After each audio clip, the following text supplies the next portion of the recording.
This is the first Peterbilt or Kenworth I've done. I've done some cab over Chevy and Ford truck and in the dualies and stuff like that, but this is the first little truck I built. Hi, my name's Jamie Johnson and I own Rodz. I have a restoration shop in Marshville, Missouri, and mainly I concentrate on 1-ton dually pickups and trucks that are 1 tons and 50s model half-ton trucks. I started building cars when I was 16 and I'm 56 now.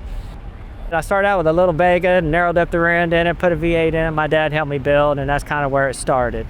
It's a full-size 55 Needlenose Peterbilt that I found in a salvage yard. And it had trees growing all around it. That man told me it'd been there since '71. I got it, I think 2019 is when I went and picked it up and gave $5,500 for it. And the old boy had to cut the trees down, so I could come and get it. And so it just kind of started from there. And of course I build chassis for a living and stuff, and I wanted a 1-ton. I don't need a full-size truck, and so my idea was to build a 1-ton, kind of a mini truck, I guess you'd call it. So I had a full body shop back then, and I didn't want to have to pay my guys to paint because it cost me just like it did a customer. So I wanted to make sure I could do everything myself because I'm not a body man, I'm a fabricator. So that's why I went with the aluminum, and I love airplanes. I'm an airplane. I don't care to fly, but I love that look. I love the aluminum look with the rivets and stuff. So I wanted to build a 1-ton chassis. So we started out, back then I used to use the C30 cross members like out of Chevy pickups. And you took the cross member out of a 1-ton dually truck, and we did do a rack on it instead of a gearbox. And I did 2x6 frame rails, a 1/4 inch, and then it's got also like a 3-inch stiff back on it, mainly just to bulk the frame to make it look better more than it needed string.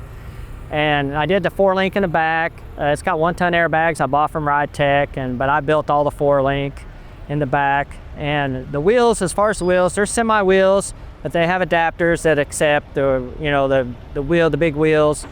And the wheels are actually 24/5 semi wheels that they milled down to 24, and that way you can put like an SUV style tire on. It's got a 24 valve Cummins that's been P-pumped to make it more of a manual instead of the computer. It's got a NV4500 5-speed behind that, and then it's also got a 3-speed Browning twin stick, they call it, truckers call it, behind that.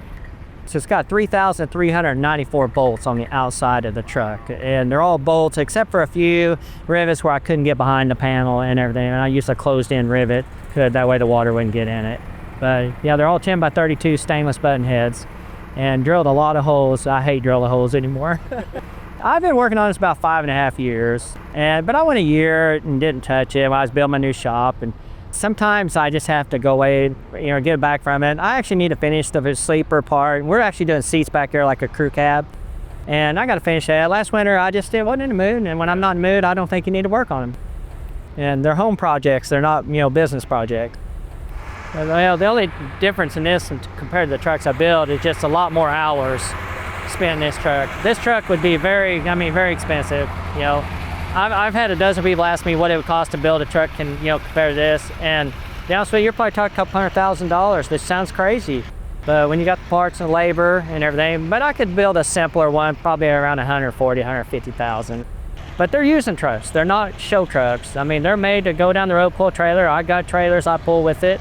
We actually went to Nashville to the Triple Crown, pulled a 32-foot enclosed trailer with my buddy's 55 Chevy. The interior is all made out of colored aluminum. Again, I wanted to be able to do it myself. I didn't want to have to pay my interior guy to do anything.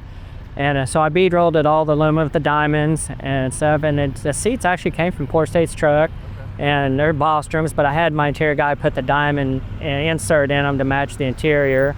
A friend of mine is a cabinet maker, and so I talked him into doing the floors, and it's got cherry hardwood floors in it. It's got full air ride suspension that I can control from my phone. It's got vintage air, it's got Dakota gauges, tilt column, I did it, steering column. It's got everything that a new vehicle have, and it's comfortable to drive. The air conditioner blows cold, and it seems to be very reliable. We've taken on a few trips, and I haven't had any trouble so far, but they're old cars, so sometimes you have trouble, but so far it's been a very reliable truck.